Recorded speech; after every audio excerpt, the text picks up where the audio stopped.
India Inc. is slowly getting its groove back. The Center of Monitoring the Indian Economy, an Indian research house, says investment intentions were up 80% in 2014-15. Impressive.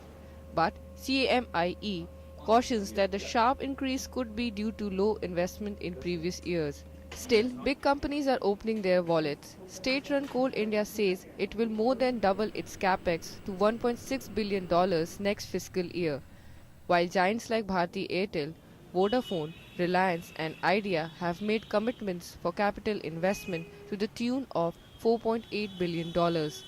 This is a cutthroat, highly competitive market. So to maintain their existence, to maintain their business, every company in the telecom sector has to commit the capex. Experts are also forecasting further spending in the power and steel sectors. And while the desire to invest may be ratcheting up, it's still unclear where the money is still going to come from. A recent IMF report warns that Indian banks are ill equipped to fund fresh investments because they are already bogged down with bad loans.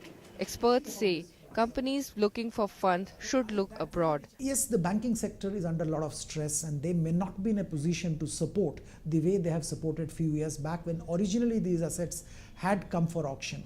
But the fact is there are ways of raising finance and companies are looking at that. They are in a position to access foreign funds.